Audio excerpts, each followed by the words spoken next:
Vamos lá, irmãos. Eu convido você, então, a abrir a palavra do Senhor lá em Êxodo, capítulo 20. Êxodo, capítulo 20, que trata dos 10 mandamentos, e onde nós chegamos aí no último mandamento, 10º mandamento. E vamos ler juntos aí. Êxodo capítulo 20, verso de número 17. Ok? Todos acharam? Vamos ler todos juntos? Só um versinho? Então vamos lá. Êxodo capítulo 20, verso 17 nos diz assim: Não cobiçarás a casa do teu próximo, não cobiçarás a mulher do teu próximo, nem o seu servo, nem a sua serva, nem o seu boi, nem o seu jumento, nem coisa alguma que pertença ao teu próximo. Amém. Vamos fazer mais uma oração, irmãos? Ó Deus de amor, nós queremos te dar graças pela leitura da tua palavra e pelos princípios que ela mesma nos ensina. E clamamos ao Senhor no estudo desta noite, que o Senhor nos direcione, que teu Santo Espírito nos edifique e nos conduza, ó Deus, a compreender cada vez mais a tua vontade. Que o Senhor nos abençoe, o Senhor nos use também, segundo a tua bondade, é o que clamamos em Cristo Jesus. Amém. Irmãos, nós temos, então, chegando aqui nesse último tema, né? Não necessariamente a última aula, mas no último tema, nós temos estudado já há um tempo sobre a questão da ética cristã, e nessa caminhada nós vimos que o padrão bíblico, o padrão daqueles que são alcançados pelo Evangelho, e que vivem, portanto, uma nova vida em Cristo Jesus, é que eles vão refletir essa graça recebida da salvação através de práticas de boas obras, através do jeitão de viver. Então, é impossível para aqueles que passaram pela regeneração, pelo novo nascimento, né, o processo aí da conversão, não ter uma mudança de moralidade, né, em busca da santidade, em busca do padrão, né, que agrada a Deus. Então, todo crente alcançado pela graça do Senhor vai se despir do velho homem, vai se revestir do novo homem, criado segundo a imagem de Cristo Jesus, e vai seguir os passos que o próprio Cristo nos ensina. Então, a moralidade dessa pessoa tem que mudar. É isso que se espera. Infelizmente, nas últimas décadas, né, em especial no cristianismo brasileiro, a igreja negligenciou tais princípios éticos. E as pessoas foram conduzidas a viverem um cristianismo de aparência, onde no domingo eles vinham à igreja, né, todo maquiado de piedade, né, revestidos de uma aparente piedade, de uma vida santa, mas era só no domingo, na hora do culto. De segunda a sábado, né, e às vezes no intervalo mesmo do domingo, né, entre a escola dominical até o culto à noite, a vida era uma vida totalmente ímpia, num padrão moral totalmente distante daquilo que o próprio Deus exige dos seus, né? A ideia de que a ação de Deus para nos salvar é a ação única e exclusiva de Deus, mas a partir do momento que Ele nos salva, nós passamos a ter responsabilidades de agir em conformidade com o Deus que nos chamou. Efésios capítulo 4, né? Rogo-vos, pois, eu, como prisioneiro do Senhor, que andeis de modo digno da vocação que foste chamados. Então nós somos chamados a andar de modo digno de Deus. Nós não podemos andar mais como o velho homem, nós não podemos andar mais como o ímpio, nós não podemos andar mais segundo os gentios, os descrentes, os publicanos, como sinônimo aqui de pecadores, né, que vivem, segundo Efésios ainda, na vaidade do pensamento e de acordo com a dureza do seu próprio coração. Não, nós temos que viver agora uma nova vida. em novidade de vida, que além de trazer um entendimento e um conhecimento pleno a respeito da salvação, a respeito de Deus, da sua grandeza, mas também deve nos conduzir a viver uma nova vida ética, com um padrão ético segundo a moralidade que o próprio Deus estabeleceu. Quando nós não olhamos para a palavra de Deus, para as Sagradas Escrituras, como revelação de Deus, como palavra de Deus, para nos ensinar esse padrão moral, nós negligenciamos isso, nós vamos seguir a inclinação do nosso próprio coração e a influência que nós recebemos da nossa sociedade. É desse modo que vai sendo formado aí a nossa cosmovisão, ou seja, o nosso modo de enxergar a vida, enxergar o mundo. E se eu não tenho, então, a minha cosmovisão pautada naquilo que Deus me ensina, na verdade de Deus, eu mudo, eu desprezo a verdade de Deus para seguir a minha própria verdade, então a minha ética vai ser de acordo com o meu coração. Só que a Bíblia diz que o meu coração ele é enganoso. A Bíblia diz que o meu coração é do meu coração que procede todos os maus desígnios. Então, se eu não moldar a minha vida segundo o padrão que Deus estabeleceu e seguir a inclinação natural do meu próprio coração e da minha própria mente, eu vou caminhar em práticas totalmente distantes daquilo que o Senhor mesmo quer de mim. Para deixar talvez isso claro, vamos relembrar aqui o texto de Romanos, capítulo 1.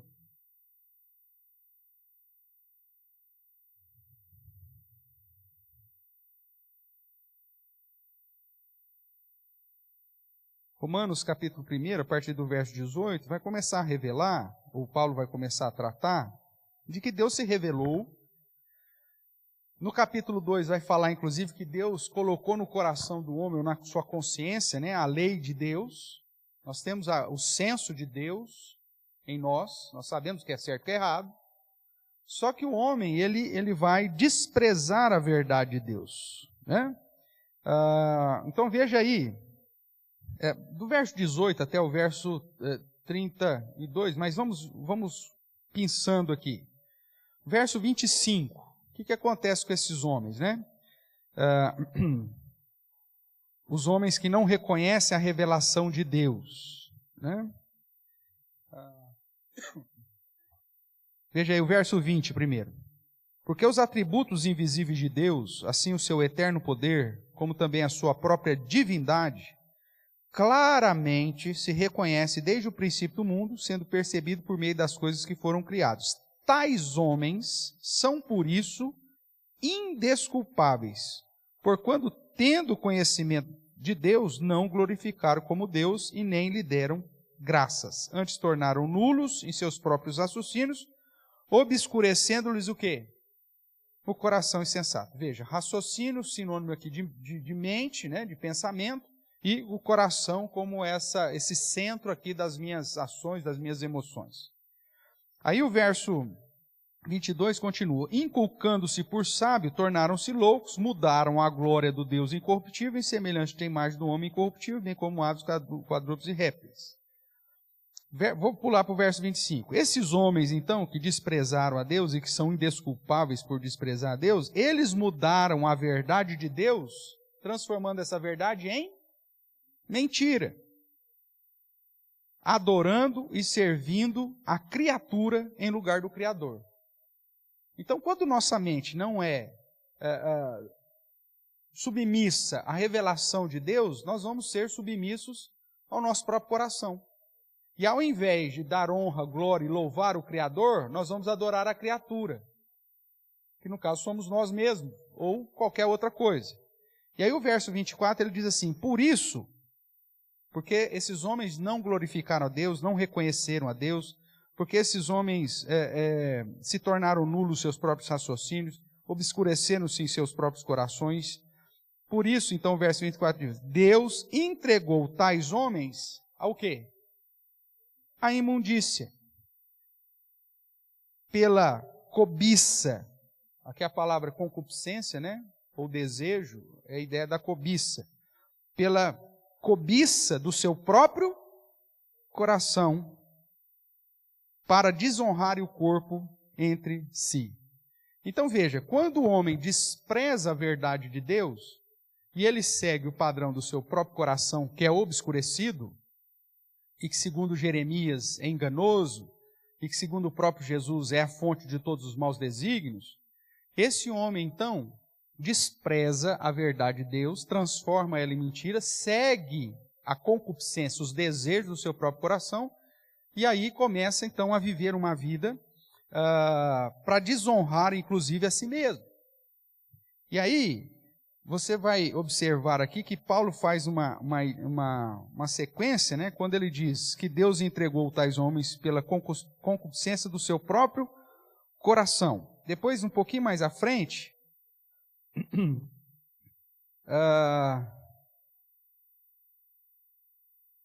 o verso 28 nos é dito assim: e por haverem desprezado o conhecimento de Deus, o próprio Deus os entregou a uma disposição mental reprovável. Então veja, Deus os entregou à imundicícia por causa do coração insensato. Você vai ver que esse Deus também os entregou, verso 26, por causa disso, os entregou Deus ao quê?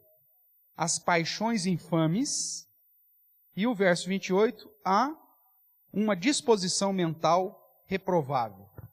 Então ele trata do coração, Deus entregou para ele agir segundo a concupiscência do seu próprio coração, Deus os entregou para ele seguir os seus desejos, as suas paixões infames, as suas ações pecaminosas, e Deus os entregou para que ele tenha uma mente reprovável.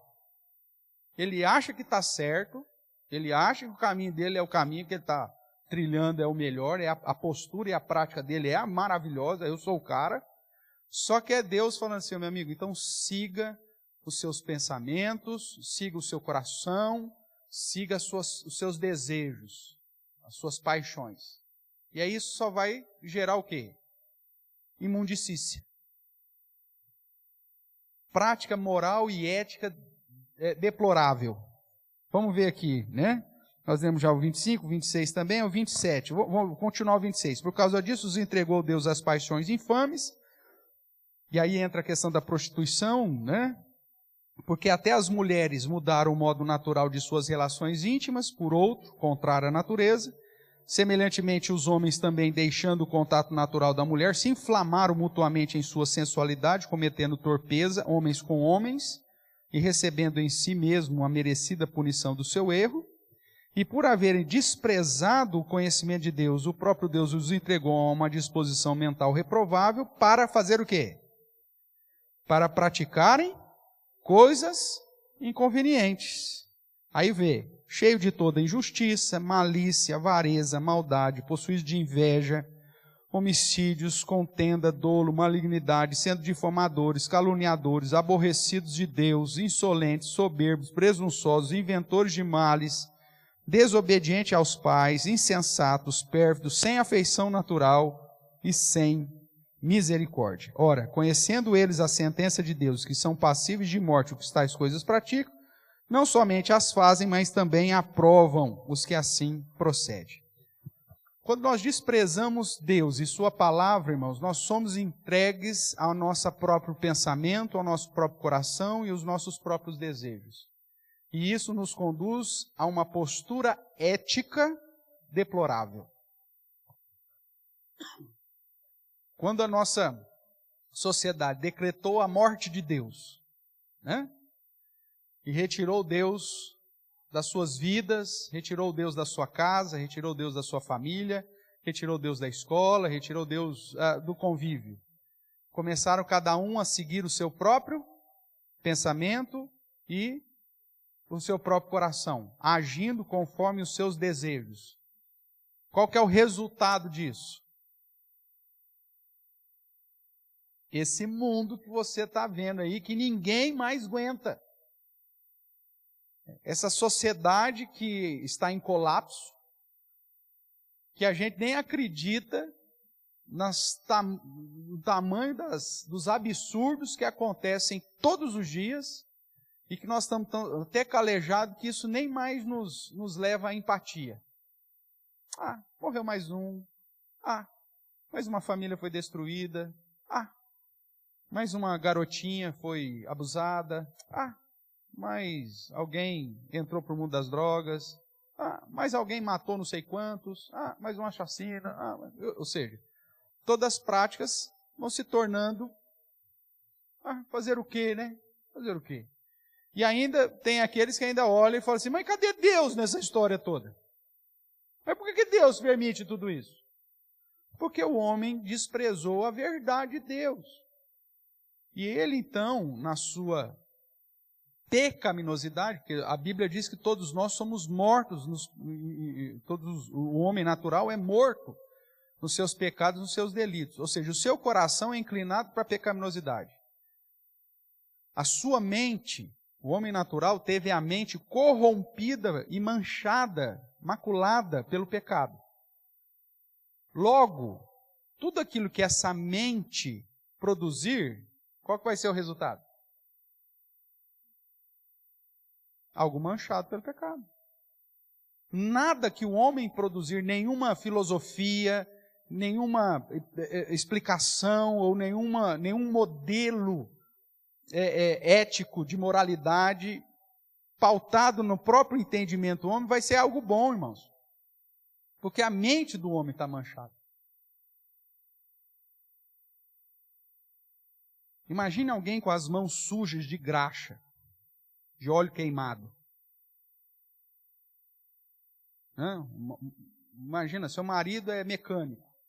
Ele saiu lá da oficina e não limpou as mãos. Está com a mão toda cheia de graça. Aí você chega assim para ele e fala assim, que bom que você chegou cedo. Estende a roupa para mim.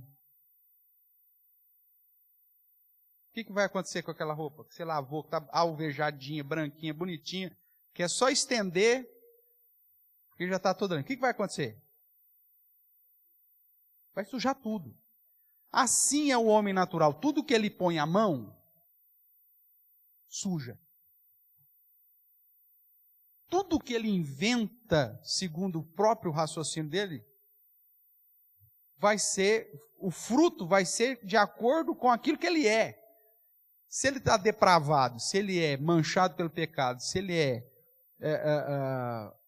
regido pela própria obscuridade da sua mente, do seu coração, todas as suas soluções, né, por mais pomposas que sejam, serão soluções depravadas, manchadas, maculadas.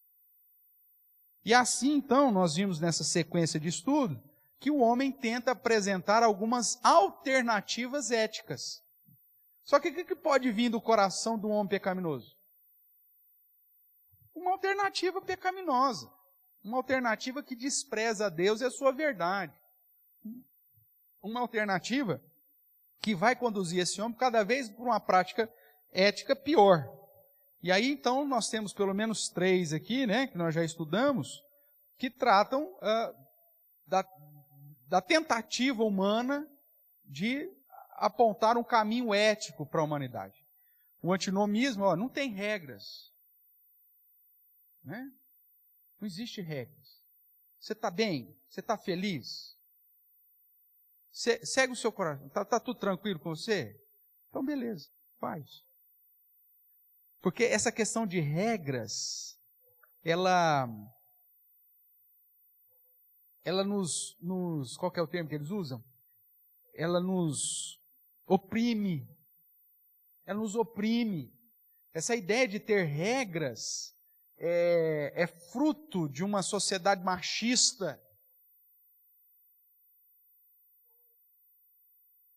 Influenciada pela cultura judaico-cristã, ou seja, do Antigo Testamento e do Novo Testamento.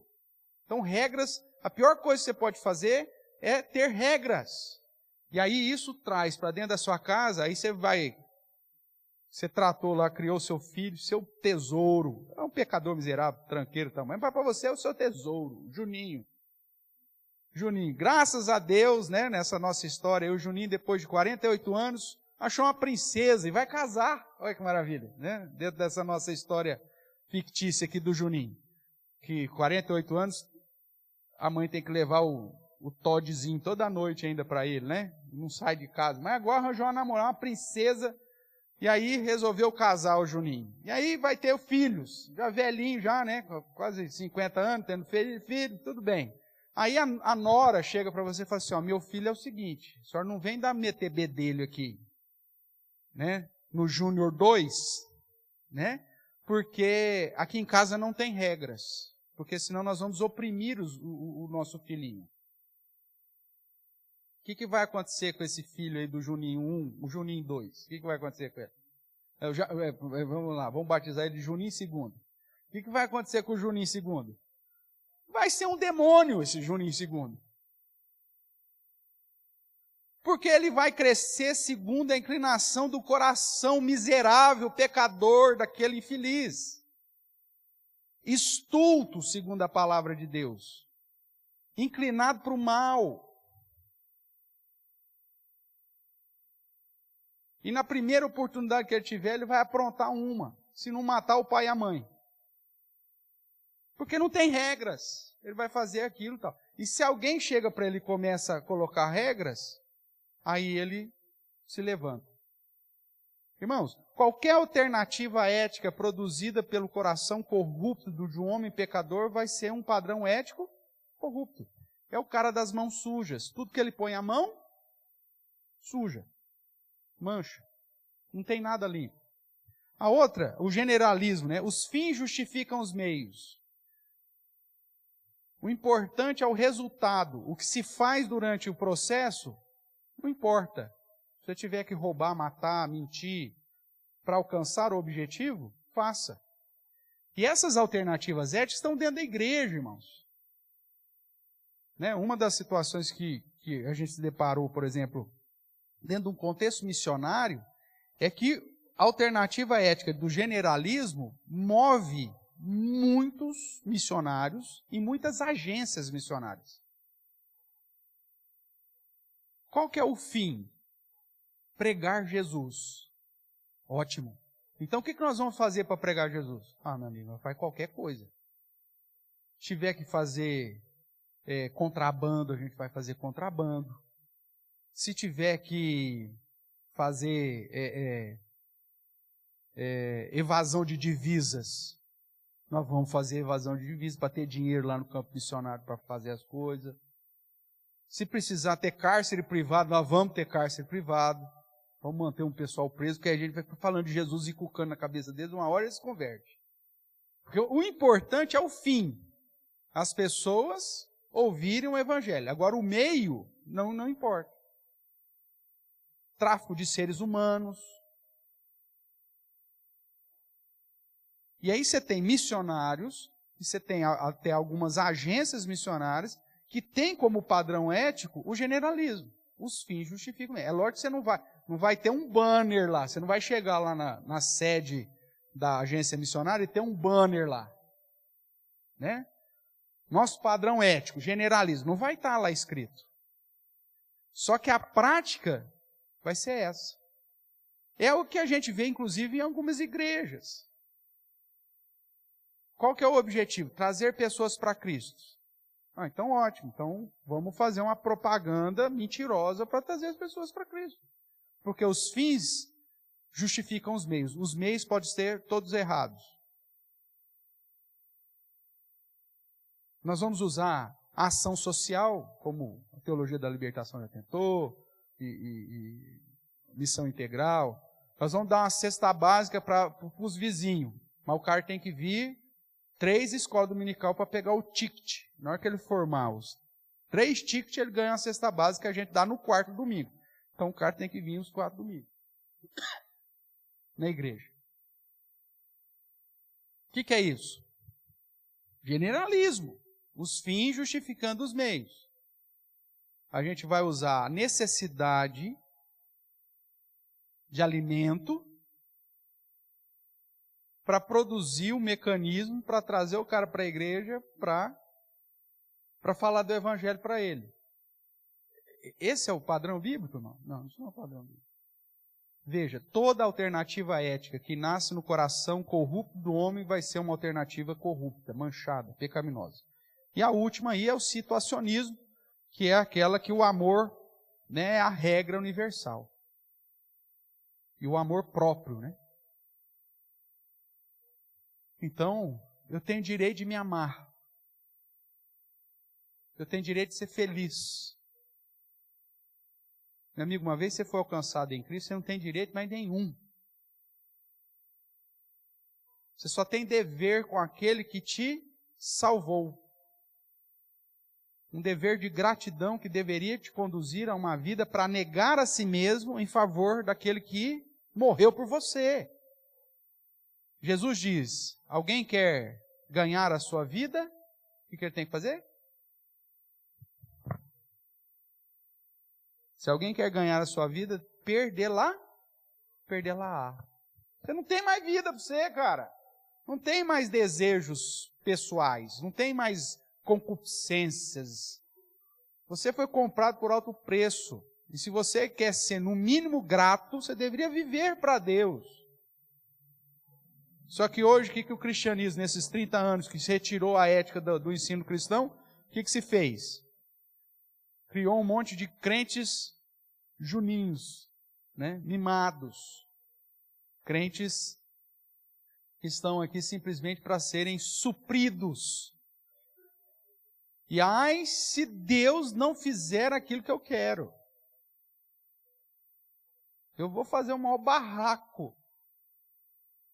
Igual aquela criança no supermercado que o pai não deixou ele comprar, sei lá a sopa de letrinha. Até parece, né? Igual aquela criança lá que, sei lá queria comprar o pote plus de Nutella. R$820. Era um promocional, limite, não sei o que. O pai, não, esse não tem condição. O moleque faz aquela alvoroço lá. É assim os crentes dessas últimas gerações, que foram ensinadas que o padrão ético cristão é seguir o próprio coração e satisfazer os próprios desejos. Irmãos, cuidado.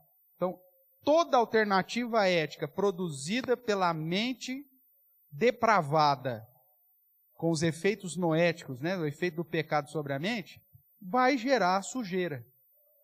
A única solução é o padrão que a própria palavra de Deus nos apresenta. Que aí a gente pode dividir em três, né? O absolutismo não conflitante, o absolutismo ideal, ou o absolutismo hierárquico, como na última edição aqui do livro do Gessler foi feito. Mas é a ideia de que eu preciso, de acordo com as situações, principalmente quando há conflito ético, de ter um padrão hierárquico para suprir aquilo que realmente agrada ao Senhor. E é por isso que nós defendemos que quando há um conflito ético, situações conflitantes, existe uma hierarquia ética que a própria Bíblia apresenta, onde o amar a Deus está acima do meu amor próprio. Então, eu resolvi, pastor, eu quero ser feliz agora. Eu tenho direito de ser feliz. Então, vou abandonar minha família e, apareceu um marinheiro espanhol, né, que eu conheci em Santos, lá na Praia do Gonzaga, né, enquanto eu estava lá comendo um lanche do Johnny, e esse marinheiro espanhol me prometeu me levar para Madrid. Eu vou abandonar tudo porque eu tenho direito de ser feliz. Não. Dentro do padrão ético bíblico, o amor a Deus está acima do seu amor próprio. E qualquer atitude sua que venha manchar o nome de Deus, prejudicar os seus votos familiares, né, e colocar em descrédito a igreja do Senhor, deve ser rejeitado. Mesmo que o marinheiro seja tudo aquilo que você acha que ele é. Então, esse padrão ético é o que Deus espera de nós, e por isso ele então traçou na palavra, através da revelação, a postura ética que ele espera de nós. E isso sintetizado nos chamados 10 mandamentos, que não são literais, mas são princípios morais. Porque atrás de cada mandamento existe lá uma bagagem imensa de pecados que devem ser deixados e de práticas que têm que ser aplicadas. E aí nós trabalhamos isso então. E agora nós chegamos, segundo aí o texto do nosso Catecismo Maior, na pergunta 146. Né? Lembrando que o Catecismo Maior de Westminster também está disponível lá na nossa página www.pra.org.br. Não é isso, Márcio? Também lá na biblioteca. Então está lá o PDF, você pode clicar lá, vai abrir, você vai acompanhando lá. Então qual que é a pergunta 146 do Catecismo Maior de Westminster, que é um dos símbolos de fé da nossa igreja? Qual é o 10º mandamento? E aí nós já lemos, né, no início aqui, que o 10º mandamento é, segundo o Êxodo, capítulo 20, verso 17. Não cobiçarás o teu próximo, ou a casa do teu próximo. Não desejarás a sua mulher, nem o seu servo, nem a sua serva, nem o seu boi, nem o seu jumento, nem coisa alguma que lhe pertence. Pastor, aqui está falando, não cobiça a casa. Eu posso cobiçar o carro? Não tem carro aqui. E está falando, não desejarás a sua mulher, ou não cobiçarás a sua mulher. Então a mulher pode cobiçar o homem? O marido da outra? Porque está falando para não cobiçar a mulher. Então eu posso cobiçar o marido? O final já resolve o problema de tudo, né? Nem coisa alguma que lhe pertence. Nada. Mas o foco é que aqui não é literal.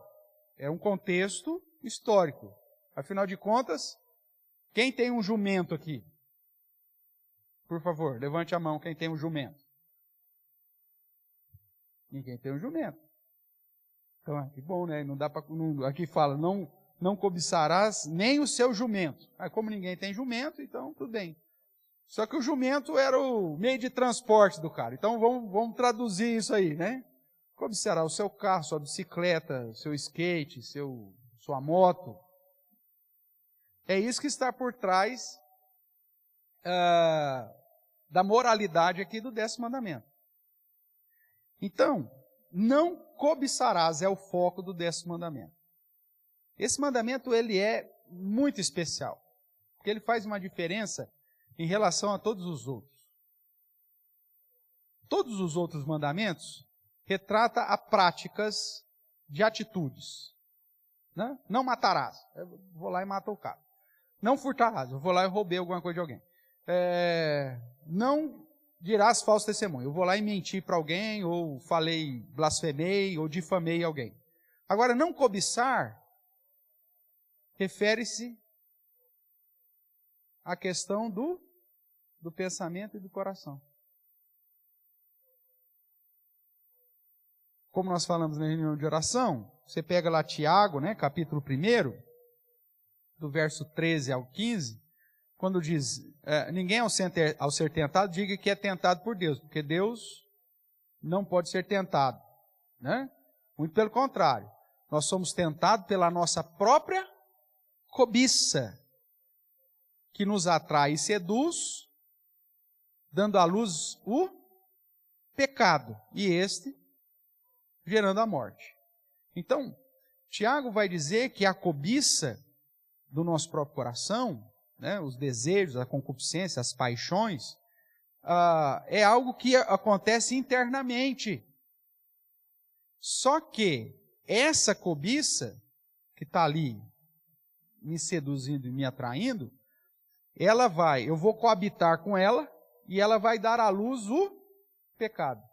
Então, esse 10º mandamento, ele é importante por quê? Porque se eu desprezá-lo, certamente eu vou cair em qualquer outro dos 10 mandamentos. Porque quando eu cobiço o bem de alguém que eu não tenho. E para eu tomar aquele bem para mim, eu vou ter ou que furtar, né, como nós brincamos aqui naquele momento, né, para eu pegar a mochila da Gigi. Adorei, meu pai, eu estou cobiçando. Eu vou ter que fazer o seguinte, ou vou ter que roubar da Gigi, ou vou ter que matar a Gigi. Veja, a minha cobiça gerou práticas de quebra de outros mandamentos. Então, esse mandamento, ele é o que enquadra todos os outros mandamentos. Porque se eu cobiçar, vamos pegar um exemplo lá da história do ministério terreno de Jesus, que é chamado do jovem rico, mas nós sabemos que o cara não era jovem, né? Já era velho. Mas o dito jovem rico chega para Deus e diz, mestre, bom mestre, o que eu faço para ser salvo, para dar o rei do céu? Aí Jesus olha para ele e fala assim, você conhece os 10 mandamentos? Ele falou, eu conheço. Guardo todos desde a minha juventude, desde a minha mocidade. Por isso que eu falo que ele não é mais jovem, foi dado lá o título, né? Jovem rico, mas ele já não era mais jovem. Porque ele fala, desde a minha juventude eu tenho guardado todos os meus mandamentos. Coitado. Aí Jesus olha para ele e fala assim, então te falta uma coisa só, já que você guarda todos os mandamentos, mentiroso, né? Mas já que você guarda todos os mandamentos, te falta uma única coisa. Vai, vende tudo o que você tem, dá aos pobres, vem e segue-me. E o texto diz que ele ficou extremamente triste, porque era riquíssimo. Era riquíssimo. Jesus, na verdade, colocou o guardar dos 10 mandamentos e o vender todos os bens como um mecanismo meritório para entrar no reino dos céus? É lógico que não. Primeiro, porque ninguém consegue guardar os 10 mandamentos. E segundo, porque mesmo que você vender tudo e der aos pobres, você ainda vai continuar pecador do mesmo jeito. Mas o que Jesus fez com aquele homem foi mostrar que ele, que dizia que guardava todos os mandamentos, não estava guardando nem o primeiro. Porque ele estava amando mais a riqueza do que a Deus. E o primeiro mandamento diz que eu tenho que amar o Senhor acima de todas as coisas. Então veja, o 10º mandamento está relacionado a isso, porque se eu cobiço uma vida de um padrão que não é o que eu tenho, eu já estou colocando aquilo em primazia. Eu estou amando aquela posição, ou amando aquilo que eu tenho, ou aquilo que eu sou, mais do que a Deus. Então, o fato daquela cobiça me conduz a quebrar já o primeiro mandamento. E assim com cada um dos 10 mandamentos. Então, o 10º mandamento, irmãos, ele é importante porque ele se torna essa moldura, né? Uma vez que a palavra do Senhor diz que é na minha cobiça que tudo começa. Todas as práticas pecaminosas são fruto, são resultados da minha cobiça. Então, não cobiçarás é esse fechamento importante aí. Mas vamos lá. Antes de definir algumas questões ainda, né? Vamos lá para algumas questões relevantes sobre o 10º mandamento, não cobiçarás coisa alguma aí do teu próximo. Então, qual que é a diferença do 10º mandamento para os demais? É aquilo que nós já mencionamos aqui, pelo menos de um modo bem simplista, que é que esse mandamento refere a um pecado de pensamento, enquanto que os outros referem-se a um pecado de comportamento, de ação. Então, basicamente, a diferença é essa. E isso é engraçado, né? Porque nenhuma religião, de certa forma, vai te proibir ou vai tratar de pecado de pensamento. Só a postura bíblica.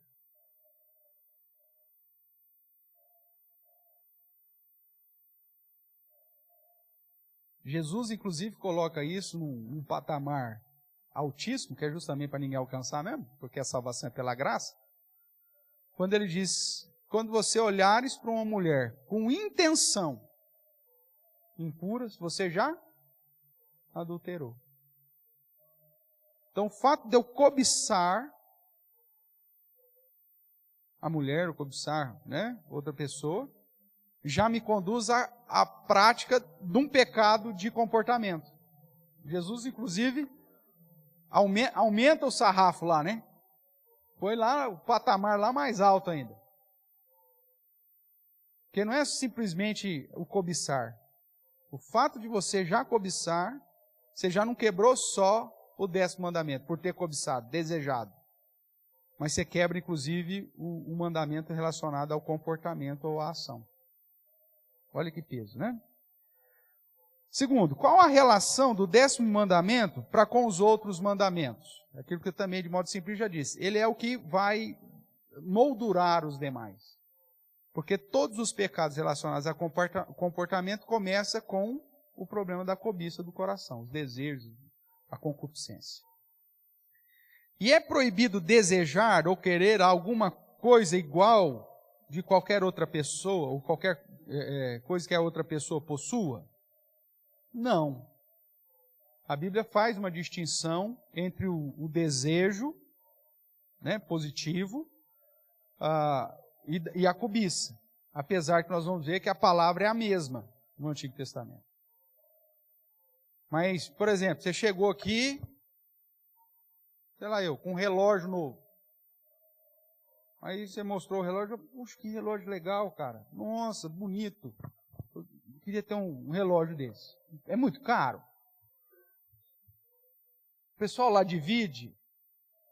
Divide, comprei em tal lugar. Então tudo bem. Então o que eu vou fazer? Eu vou usar os meios legítimos, lícitos, se aquilo de fato for importante para mim, né? Eu tenho que, dentro da minha ética, dentro do meu padrão, eu preciso ver se eu realmente preciso daquilo, né? Se aquilo realmente é importante para mim, ou se é fruto simplesmente de um desejo pecaminoso, só para vaidade. Tudo aquilo que é fruto só da vaidade deve ser rejeitado dentro do padrão ético bíblico. Mas não, realmente, rapaz, eu preciso de um relógio. Estou perdendo hora toda hora, eu preciso de um relógio. É essencial para mim. Ótimo. Então você desejou o relógio lá que você viu do outro, achou bonito, tem condição de comprar, ou você vai juntar o dinheiro, ou você vai dividir, vai lá e compra, não tem problema nenhum. Esse desejo, não tem problema nenhum. O fulano comprou uma casa nova. Nossa, eu queria tanto ter uma casa nova. Meu amigo, vamos correr atrás do prejuízo, velho. Usa os caminhos lícitos. Vai atrás, vai. Você conseguir sua casa também, não tem problema. Você desejar ter aquilo que o outro tem. Não é inveja. É a perspectiva daquilo que é essencial. Veja, a primeira coisa que nós temos que ver é se isso não está pautado na vaidade. Se é ostentação ou vaidade, está fora. Agora, você precisa morar em algum lugar? Sim ou não? Sim. Então, é um desejo, sem nenhum problema. Tem uma casa, tem um conforto ali, Então, isso não é um desejo pecaminoso. Né? Mesmo porque é a perspectiva de suprir. Agora, tudo isso, inclusive, você tem que colocar na conta que deve ser para a glória de Deus. Inclusive, aquilo que é seu tem que ser usado para a glória de Deus. Eu sempre brinco quando falo isso, Júlio, que é o seguinte, as pessoas falam, Senhor, me dá um carro, eu preciso de um carro. O Senhor sabe, eu quero ir tanto no estudo de quarta-feira, quero tanto ir na reunião da sociedade interna, Pai.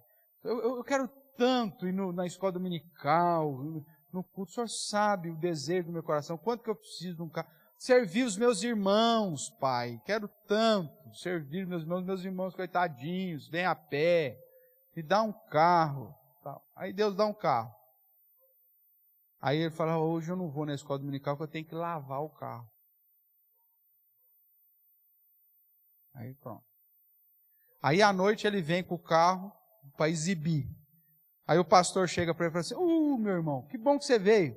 Eu estou com uma família aí, que mora lá perto de você. Tem como você dar uma carona? Aí o cara já fala assim, pastor, lavei o carro hoje. Não, aí põe um adesivo no carro, propriedade exclusiva de Jesus. Põe isso aí. Esse é um miserável muito grande. É um cara terrível. Na verdade, todo o desejo dele, a oração dele, era para suprir a própria vaidade, a própria cobiça. Ele nunca teve intenção nenhuma de servir o Senhor com aquilo que Deus estava dando para ele. E isso é pecaminoso. Agora, ter desejos em relação eu preciso ter uma casa, eu preciso ter um emprego, eu preciso ter uma profissão, eu desejo casar, eu preciso ter uma esposa, eu preciso ter um marido. E o fato de ter desejos não é pecaminoso em si. Porque o próprio Deus, inclusive, manda eu formar família, eu prover as necessidades para a minha família. Tudo isso está dentro do pacote que o próprio Deus determinou para mim. Agora, se a motivação for cobiça, vaidade, aí é a linha tênue do negócio. O desejo pode se tornar uma cobiça. E é aí que eu tenho que policiar o meu coração. Mas a gente vai trabalhar um pouco mais com isso. Então, o que de fato o 10º mandamento proíbe? Será que proíbe só todo tipo qualquer de desejo ou o que de fato ele proíbe? É isso que o catecismo vai trabalhar e a gente vai caminhar também. Então vejamos aí alguns pontos básicos sobre o 10º mandamento antes de entrarmos no texto propriamente do catecismo. A primeira questão que eu quero chamar a sua atenção aqui é sobre a palavra hebraica, né? Chamad ou ramad, uma coisa assim, que é desejar e ter prazer em alguma coisa. Essa palavra geralmente aqui é apresentada em todas as vezes no Antigo Testamento relacionado a desejo ou cobiça. O verbo apresenta dois lados. Um positivo, que é desejar algo agradável, por exemplo, Senhor, eu desejo estar na tua casa. Isso é positivo? Eu desejo ser instrumento nas tuas mãos. Isso é positivo? Claro, servir a Deus é positivo, estar na casa do Senhor é positivo. E é a palavra que é usada. Mas tem um lado negativo, que é cobiçar, que é ter desejo ruim, que é uma concupiscência, uma vontade pautada na carne, na vaidade, na ostentação, ou em coisas que não glorificarão o Senhor. Mas é a mesma palavra. O contexto é que vai dizer para mim se aquele desejo é positivo ou negativo. Por isso, dentro da visão do hebraico, a mesma palavra aponta que o fato do desejo em si não é pecaminoso em si, mas pode se transformar, dependendo da motivação, dependendo do porquê.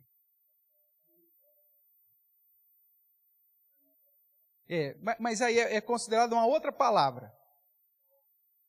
A inveja já é uma outra postura. Pecado também, né?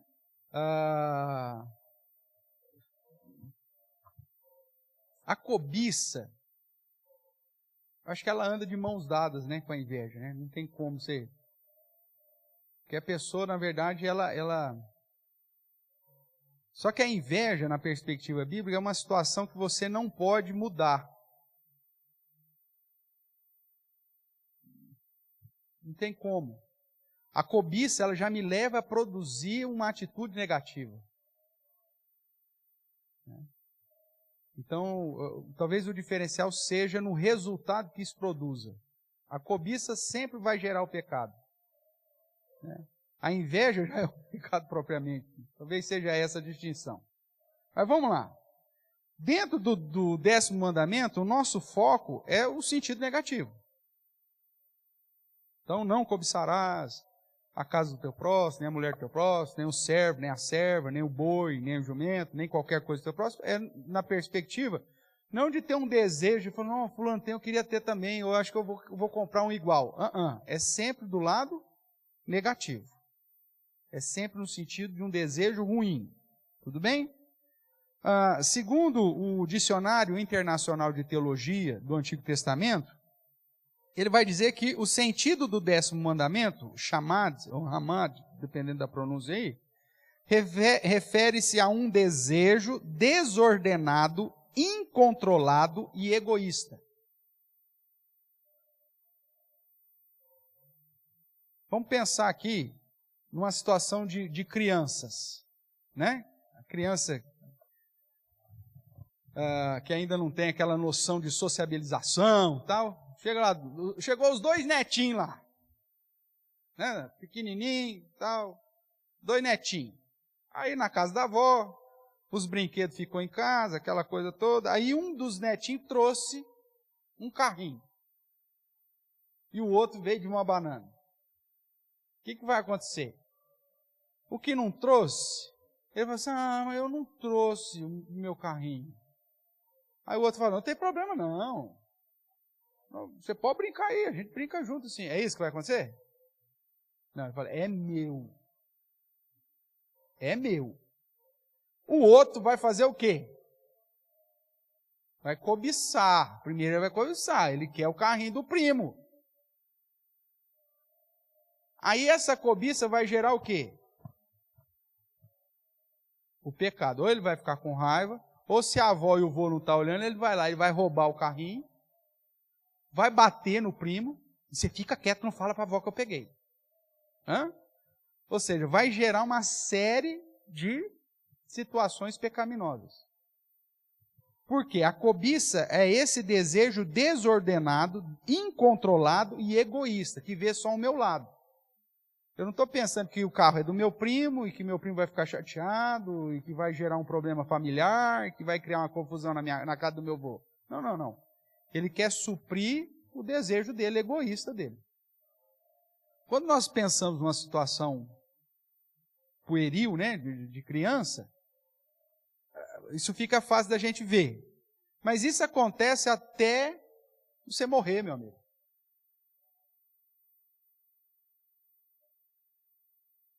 Até você morrer.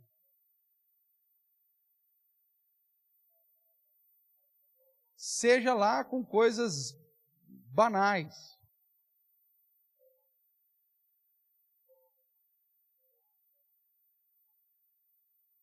Né?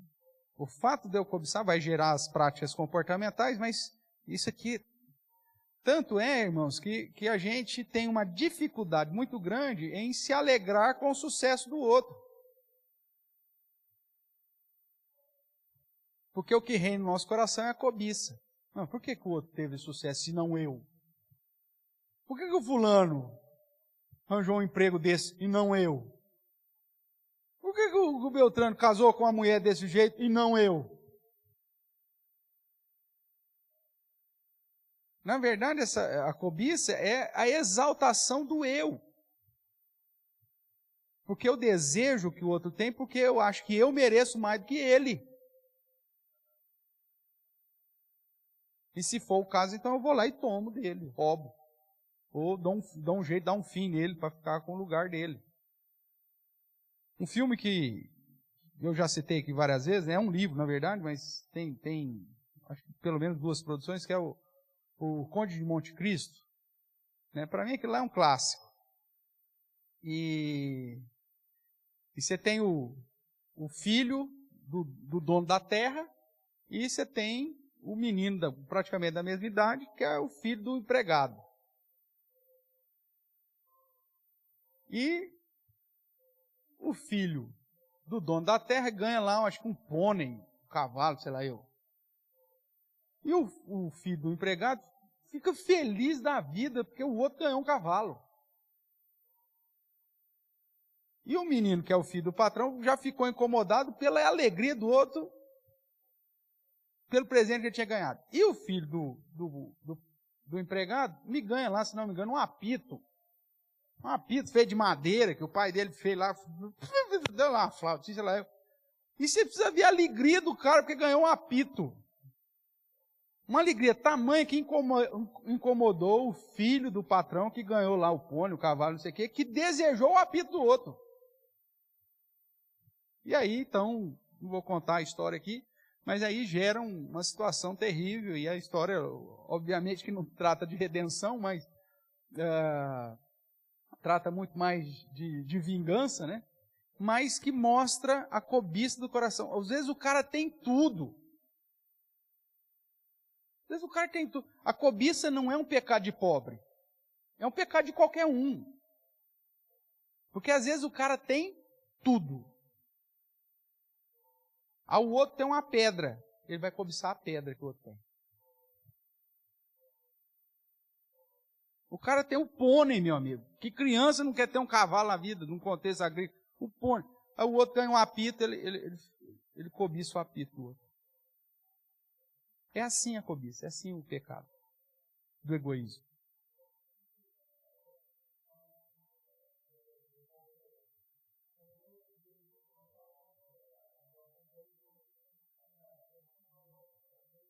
E aí entra na cobiça ruim, porque a motivação está sendo a própria vaidade, está sendo a competição.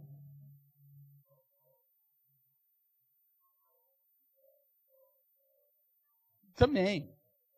Porque você cobiçou o sentimento dele, né? É o cachorro correndo atrás do rabo, né? Não tem jeito, uma hora ou outra cai. Então, irmãos, é esse desejo desordenado. E tem gente que não consegue viver enquanto não tomar o que o outro tem. Não é simplesmente ter igual. Tem que ser o dele. Voltemos aqui para as crianças também. Eu tive 17 primos, então eu sei do que eu estou falando. Reunia tudo na casa da avó na época de Natal, imagina. 17 netos para dormir junto na casa da avó, né? Aí, final do dia, a avó ia fazer as mamadeiras dos pequenos, ia fazer o leite dos maiorzinhos.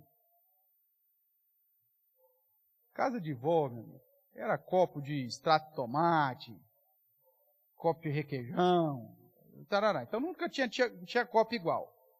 Aí vinha, é o mesmo leite, com a mesma quantidade de leite, feito na mesma leiteira, ele só dividiu nos copos. Aí vinha o copo bonitinho, assim, gordinho, e dava pro Zezinho. O Zezinho pegava o copo. Assim.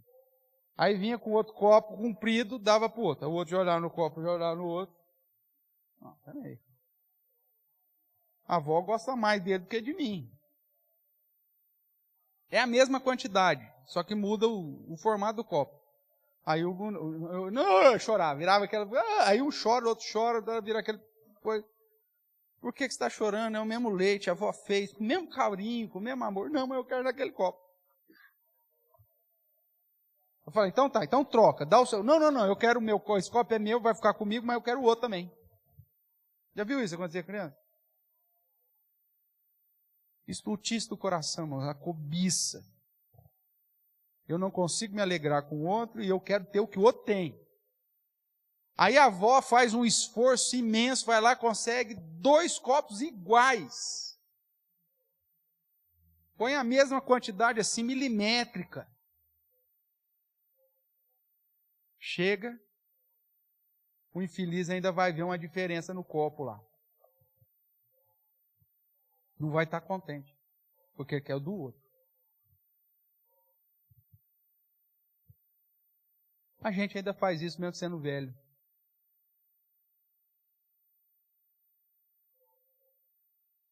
A gente ainda briga por causa do copo. A gente ainda quer o copo que o outro tem. Isso é cobiça. Isso é condenado pelo 10º mandamento.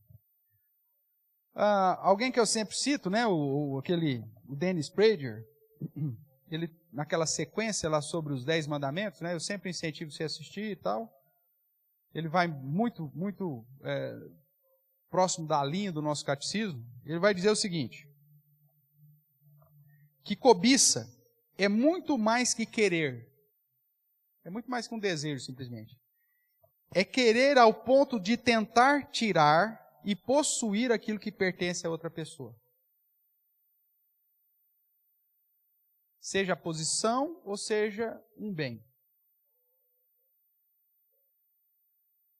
Tem gente que, por exemplo, entra na empresa e aí ele começa a cobiçar o cargo dos outros. Não é que ele está preocupado assim, não, eu quero que o cara cresça para o cara ir para um lugar melhor e eu lá também ser promovido e ficar... Não. Eu quero o lugar dele. E eu vou tirar esse cara da empresa. Não é só o desejo. É o querer ao ponto de tirar, de tentar tirar e possuir algo que pertence a outra pessoa. Estou conseguindo deixar mais claro a diferença aqui do desejo puro e para a cobiça? Tá? Vamos lá, vejamos alguns casos aí que a palavra, né, é usada no Antigo Testamento aí, no sentido negativo, que aparece no Dicionário Internacional de Teologia do Antigo Testamento. Nós vemos Deuteronômio capítulo 7.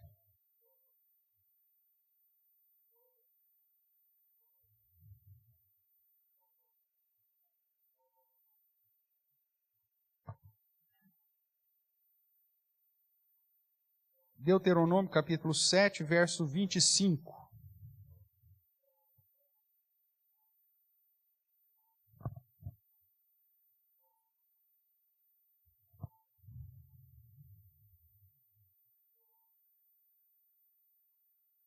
Aqui nós temos algumas diretrizes, né? Que Deus apresenta. E vamos focar aqui então no verso 25, que diz assim, Deuteronômio 7, 25. As imagens de escultura de seus deuses queimarás. A prata e o ouro que estão sobre elas não cobiçarás, nem as tomarás para ti, para que te não enlaces neles, pois são abominação ao Senhor teu Deus. Não meterás, pois, coisa abominável em tua casa, para que não sejas amaldiçoado, semelhante a ela. De todo a detestarás e de todo a abominarás, pois é amaldiçoado. Aqui nós vemos um princípio que Israel não deveria cobiçar o ouro e a prata do enfeite dos ídolos.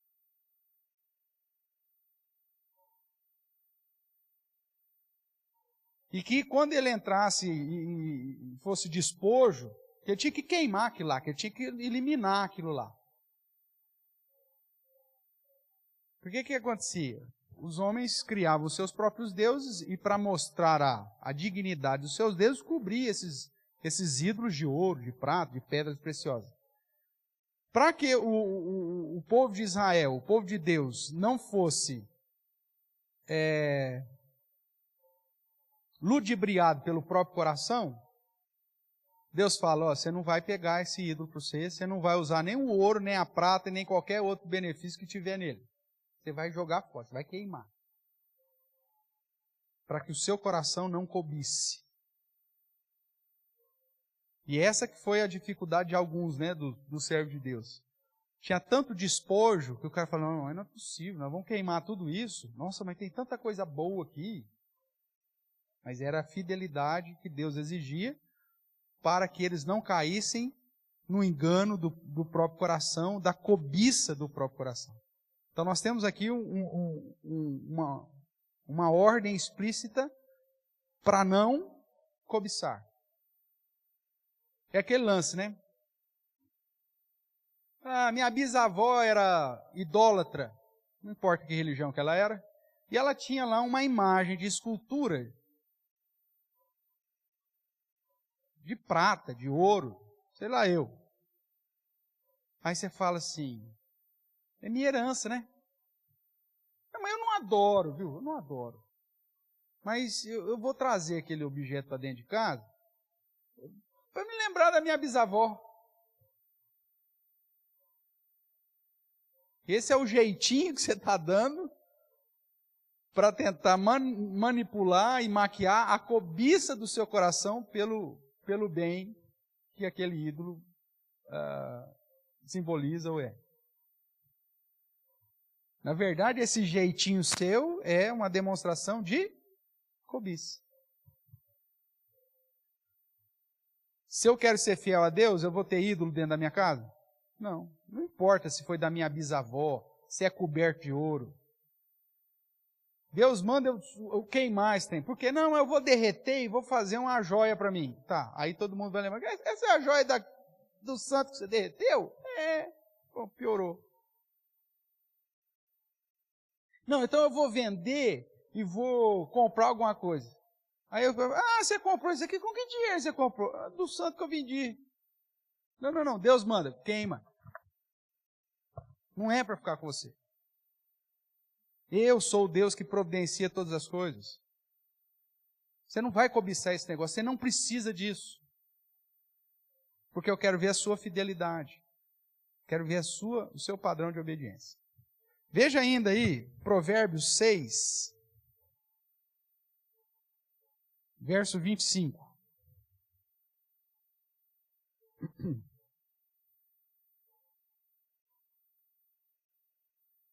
Provérbios capítulo 6, verso 25.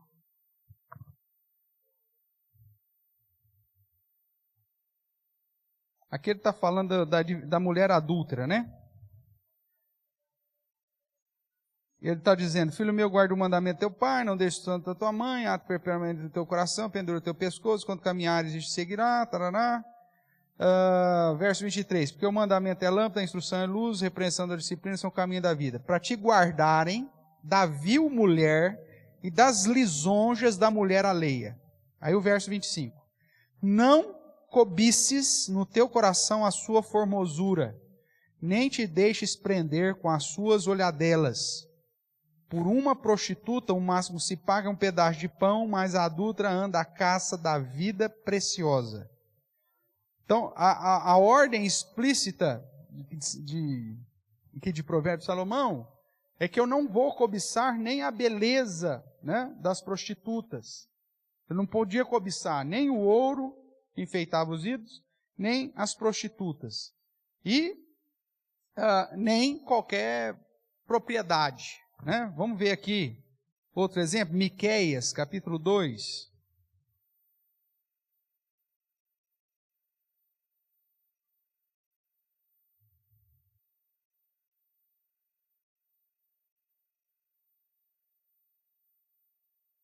Miqueias, capítulo 2, verso de número 2.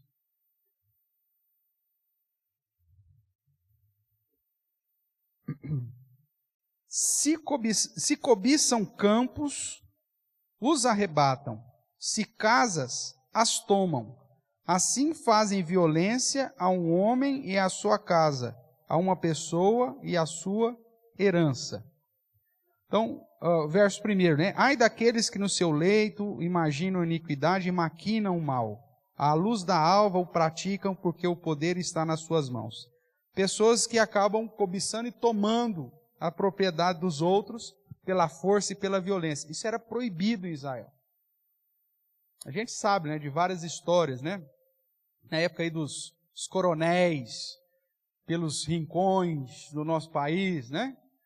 Que aí pegava lá o pequenininho lá, que tinha lá um pedacinho de terra, aí o coronel chegava lá, mandava os capangas dele lá, ia lá, punha fogo na casa do cara, né? Matava lá meia dúzia de galinha que o cara tinha, punha os porcos para rodar e tal. Ó, agora isso aqui é do coronel. E mandava o cara correr, procura, vai reclamar com o Papa, vai lá. Aí põe o cara para correr. Essa prática também acontecia em Israel e Deus vinha duramente condenando essa prática. Porque eles não só cobiçavam, mas como agiam e tomavam mesmo. Então nós vemos que dentro desse sentido negativo da palavra desejar, lá, o cobiçar, o próprio Deus deixa em vários momentos a lei explícita de que o povo de Deus, o povo de Israel, não podia cobiçar. Nem ouro dos ídolos, nem formosura de mulher nenhuma, e nem propriedade de quem quer que seja. Volte lá para Êxodo, agora Êxodo capítulo 34. Vamos ver aqui o que diz o verso 24. Êxodo 34, verso 24.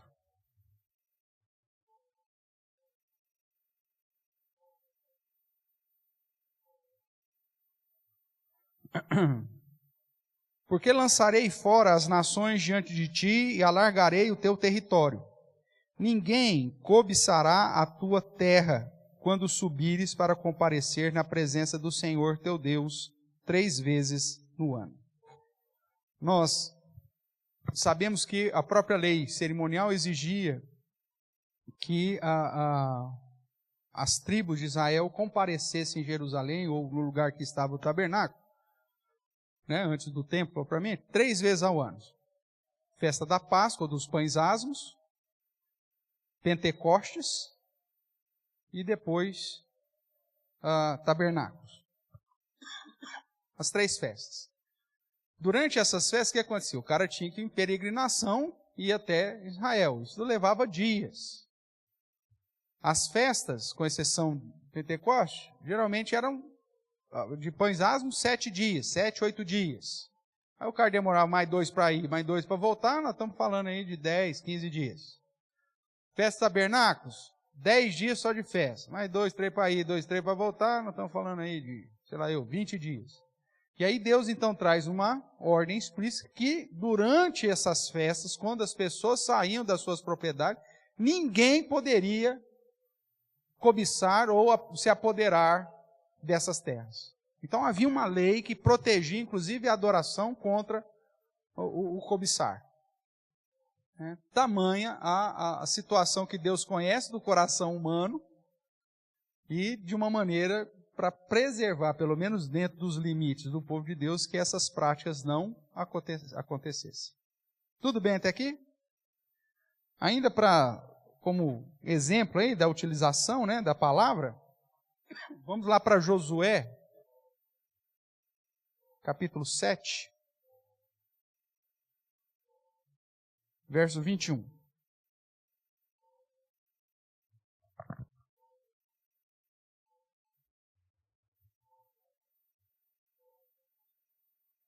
Nós temos aqui o povo de Israel sendo derrotado em Ai por causa de Acã, né?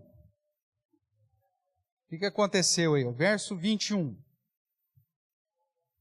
Quando vi entre os despojos uma boa capa babilônica e 200 siclos de prata e uma barra de ouro do peso de 50 siclos, qual que é o termo que está aí?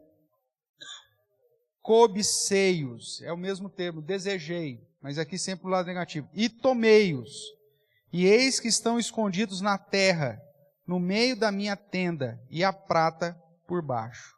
Então veja, o povo de Israel estava sendo derrotado aqui na cidade de Ai, e aí Deus mostrou que estava sendo derrotado por conta da cobiça de Acã, o pecado de Acã. Ele cobiçou e pegou para ele aquilo que eu disse que não era para ninguém pegar. Aí Acã vai e confessa, eu vi, eu peguei. Está lá na minha tenda, eu enterrei. Então, a mesma palavra aqui para demonstrar. Geralmente a cobiça, ela me conduz ao pecado, irmãos. É assim que Tiago, capítulo 1, do verso 13 a 15, vai dizer. Então, o pecado de Acã em Jericó foi que ele desejou, ele cobiçou os despojos. Um outro contexto, já com Arã, quando altos funcionários de Arã reuniram-se, ou referiram-se a tudo aquilo que era aprazível aos olhos. O termo também é usado aqui no texto de 1 Reis, capítulo 20.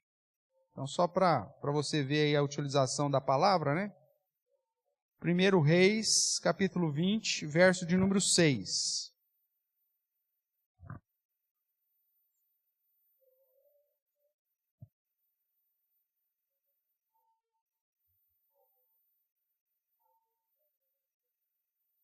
Aqui traduzido por aprazível. Então vai. Todavia, amanhã, estas horas, enviar-te-ei os meus servos, que esquadrinharão a tua casa e as casas dos teus oficiais, meterão as mãos em tudo o que for aprazível aos teus olhos e o levarão. Ou seja, tudo que for desejável, cobiçável.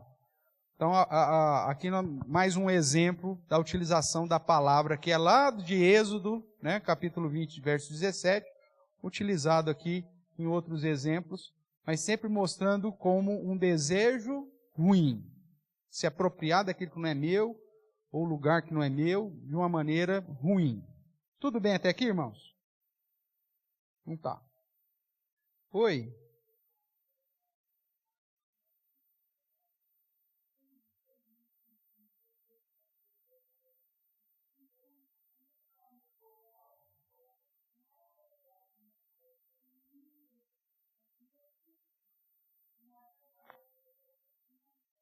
Sim.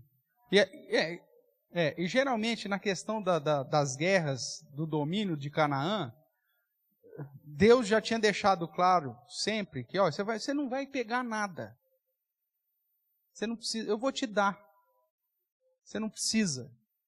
É a ideia da confiança na provisão que vem do Senhor. Então, quando o povo chegava lá para pegar alguma coisa de alguém, mesmo que morreu, não vai ser mais de ninguém, é despojo. Despojo é de quem morreu. Mesmo assim, o padrão permanecia, porque Deus queria ensinar para o povo a confiar na provisão que vem de Deus. Que ele não precisa pegar nada dos outros. Eu não preciso roubar nada, não preciso esconder nada. Deus é a fonte da minha provisão. Então, a palavra, no caso aqui, aprazível, ou cobiça, ou desejo, é utilizado na maioria das situações no Antigo Testamento, sempre apontando para essa prática ruim, esse desejo da cobiça como algo condenável por Deus e que é o estupim, o start para um pecado pior. Né? Seja o assassinato, seja o roubo, seja o adultério, qualquer outra coisa. É o caso de Davi, né, com Betseba. Ele olhou, achou bonita, cobiçou e adulterou e matou o marido ainda. Veja. Então, por que Deus, no 10º mandamento, ele bate firme e colocado contra a prática da cobiça? Que, segundo as Escrituras, está dentro do meu coração, né? E ele pede para eu lutar contra a cobiça. Porque a cobiça é que vai dar vazão a todos os outros possíveis pecados. O desejo do meu coração vai me impulsionar à prática a quebra de todos os outros mandamentos. Então, por isso que o 10º mandamento, ele muda a perspectiva, né? Vai para uma ideia de pensamento, não só comportamento, mas é um pensamento que vai conduzir aos outros comportamentos.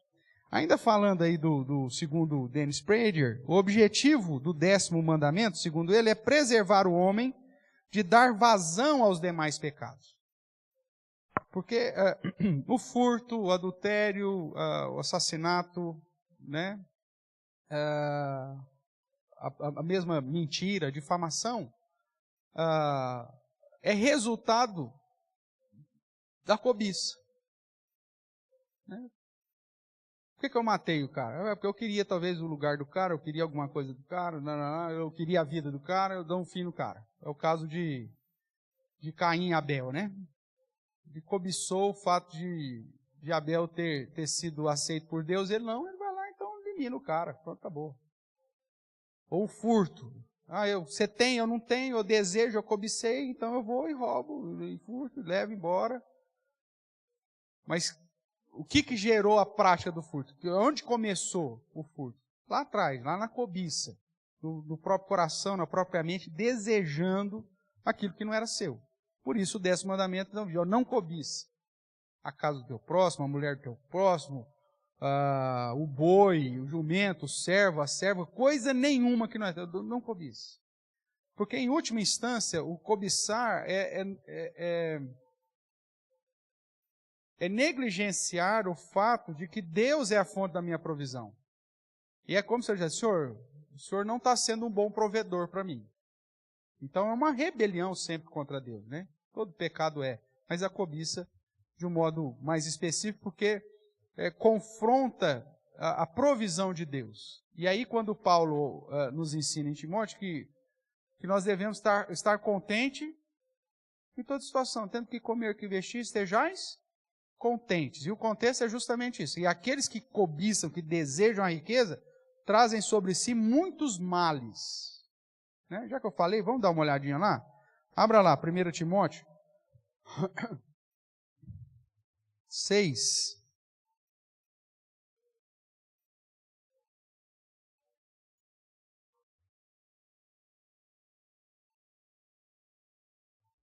Oito.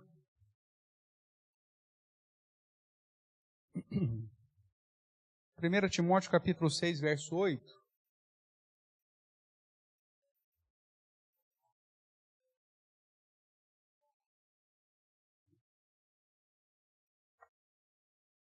Diz assim: tendo sustento e com que nos vestir, estejamos o quê? Contentes, estejamos gratos, essa é a ideia. Ora, os que querem ficar ricos caem em tentação e cilada e em muitas... Lembra que nós vimos que a possibilidade de tradução, concupiscência, paixões, cobiça, é tudo a mesma coisa?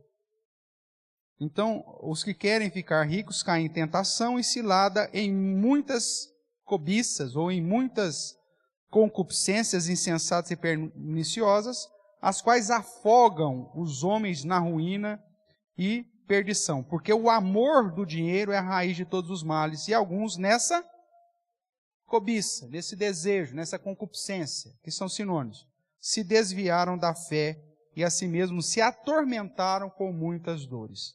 Então é nesse sentido que Dennis Prager vai dizer no seu comentário que o 10º mandamento é uma ação de Deus para preservar o homem de dar vazão aos demais pecados, pecados que vão trazer consequências danosas para o próprio indivíduo.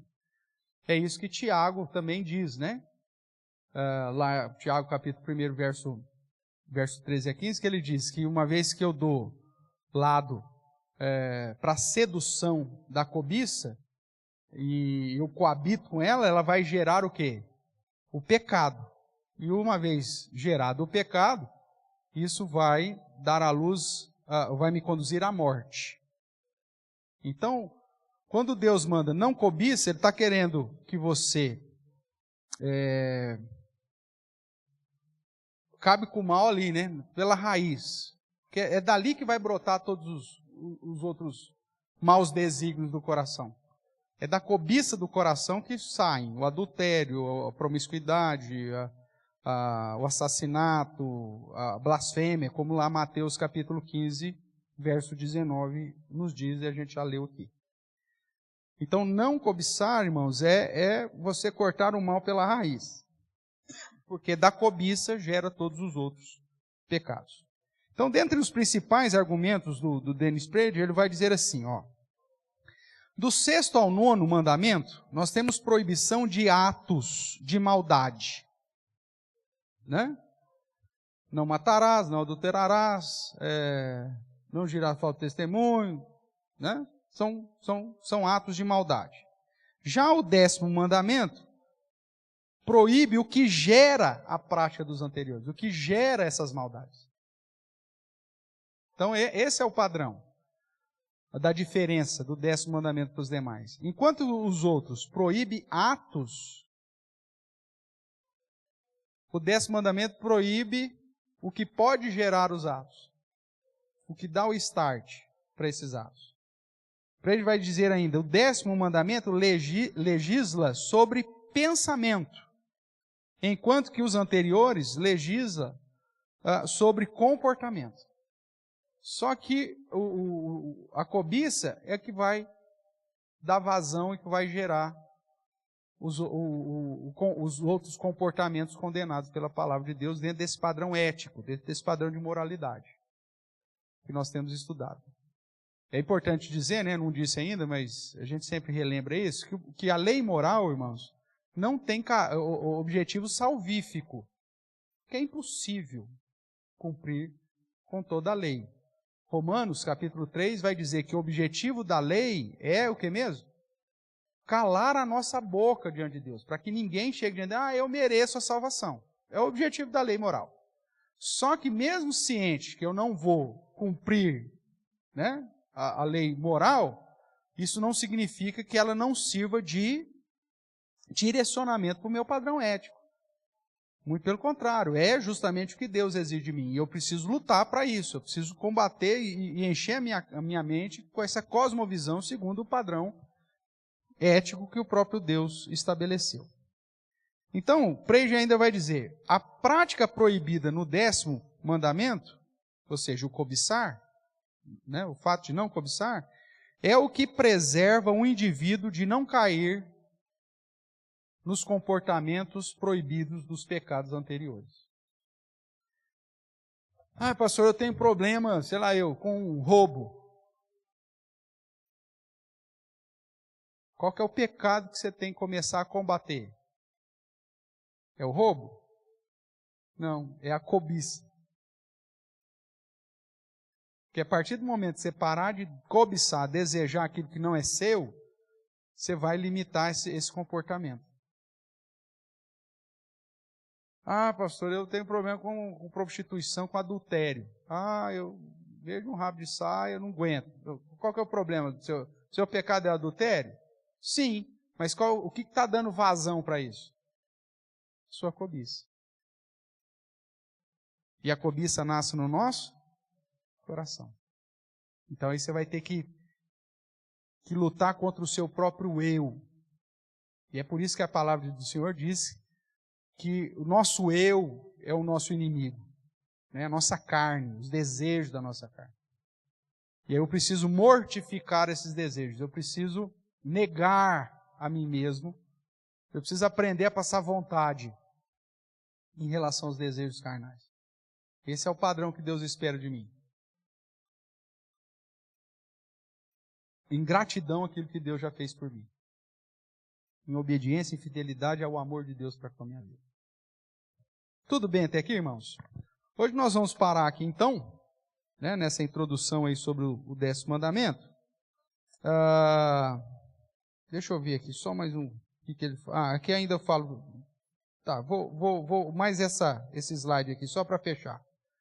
Que aí eu fecho aqui o comentário do Dennis Prager. Então, para Dennis Prager, o 10º mandamento considera tudo o que pertence ao outro como algo a ser considerado sagrado para todos nós.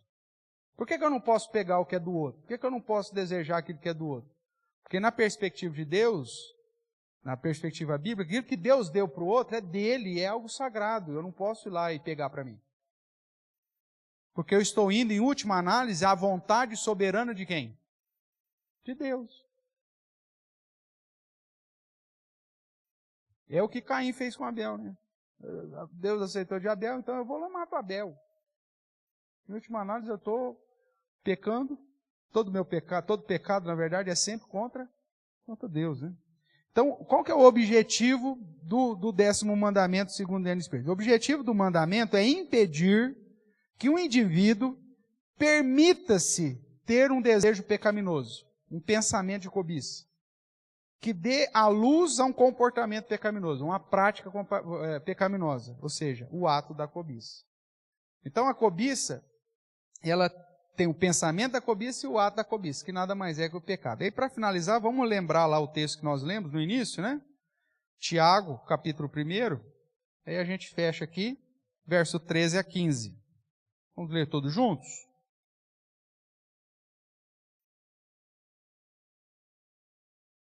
Tiago, capítulo 1, verso 13 até o verso 15.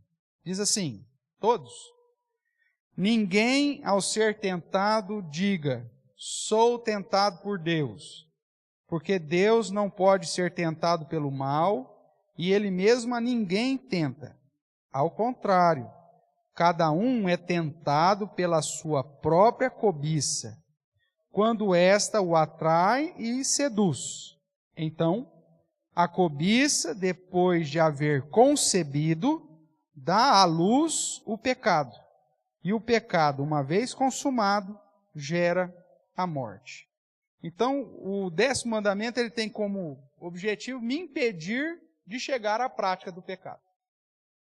Porque ele parte do pressuposto que na cobiça, no pensamento de cobiça, é que começa todo o processo da prática pecaminosa.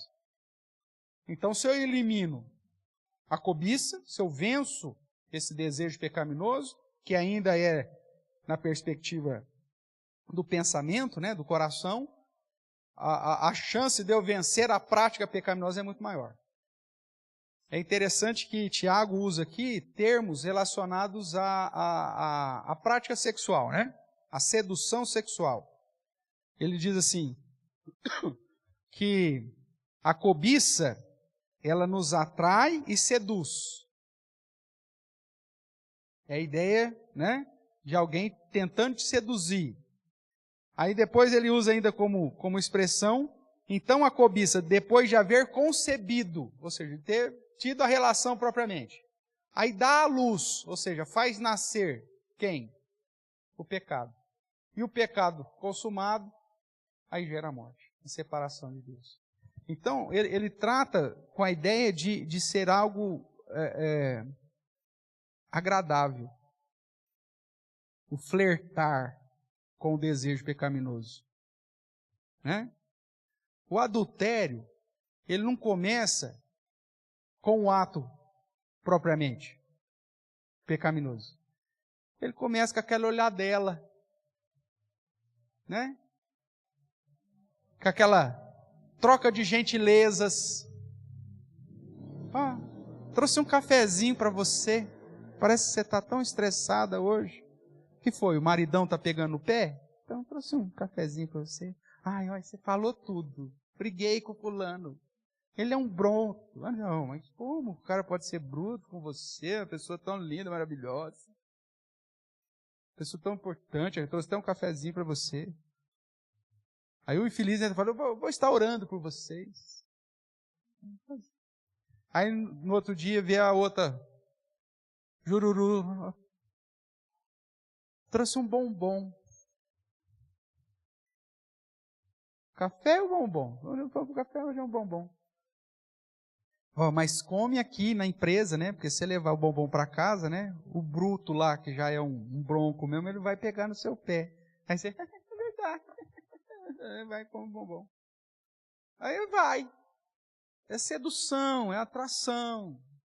Aí na hora que você menos espera, já concebeu e deu à luz ao pecado.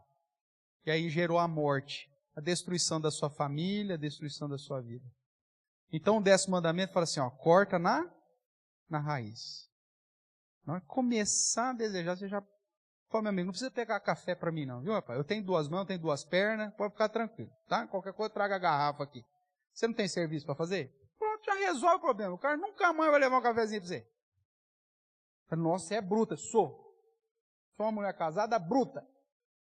Nossa, mas você não é crente? Sou, por isso mesmo. Por isso mesmo. Sou sal e sal grosso. Né? Como a brincadeira dos adolescentes aí. Irmãos, com o pecado não se brinca. Quanto mais você brinca com o pecado, mais fedido você vai ficar. Por isso o 10º mandamento diz, não cobice nada. Não começa nem a ser seduzido, atraído. Porque isso vai acabar